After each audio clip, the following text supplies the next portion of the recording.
कौन है बाबा खाटू श्याम जी और क्या है उनकी कहानी। नमस्कार मित्रों, स्वागत है आपका मेरे चैनल भक्ति सागर में। आपको पता है खाटू श्याम कौन है?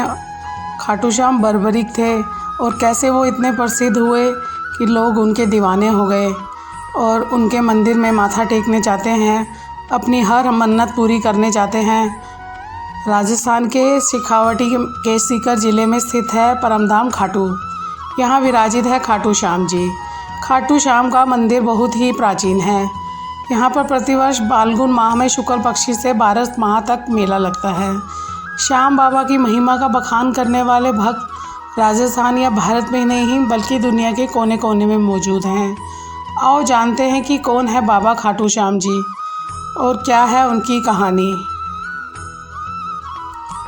खाटू श्याम जी भगवान श्री कृष्ण के कलयुगी अवतार हैं।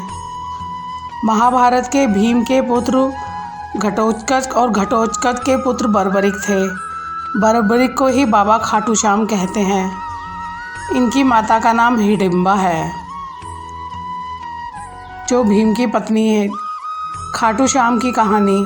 बर्बरिक दुनिया का सर्वश्रेष्ठ धनुधर थे। बर्बरिक के लिए 3 बाण ही काफ़ी थे, जिसके बल पर वे कौरवों और पांडवों की पूरी सेना को समाप्त कर सकते थे। युद्ध के मैदान में भीम पौत्र बर्बरिक दोनों खेमों के मध्य बिंदु एक पीपल के वृक्ष के नीचे खड़े हो गए और यह घोषणा कर डाली कि मैं उस पक्ष की तरफ से लड़ूंगा जो हार रहा होगा। बर्बरिक की इस घोषणा से कृष्ण चिंतित हो गए। भीम के पौत्र बर्बरिक के समक्ष जब अर्जुन तथा भगवान श्री कृष्ण उसकी वीरता का चमत्कार देखने के लिए उपस्थित हुए, तब बर्बरिक ने अपनी वीरता का छोटा सा नमूना मात्र ही दिखाया। कृष्ण ने कहा कि यह जो वृक्ष है, इसके सारे पत्तों को एक ही तीर से छेद दो तो मैं मान जाऊंगा। बर्बरिक ने आज्ञा लेकर तीर को वृक्ष की ओर छोड़ दिया।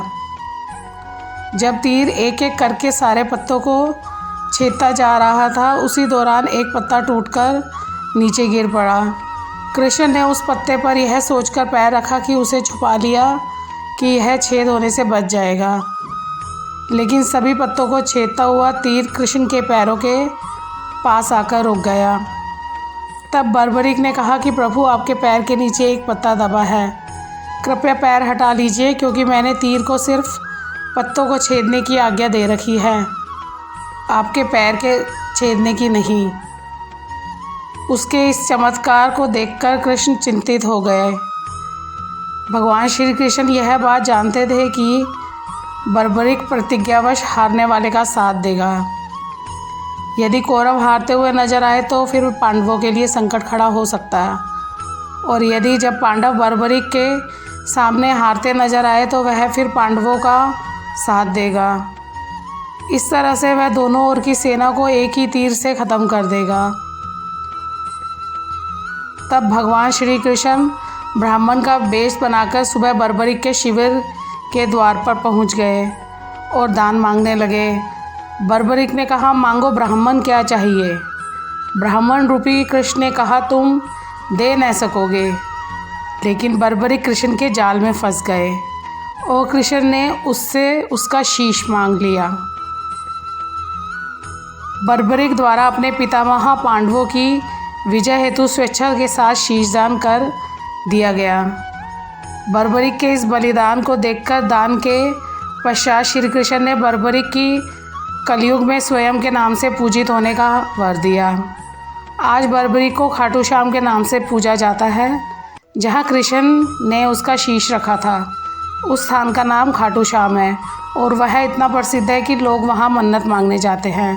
धन्यवाद दोस्तों।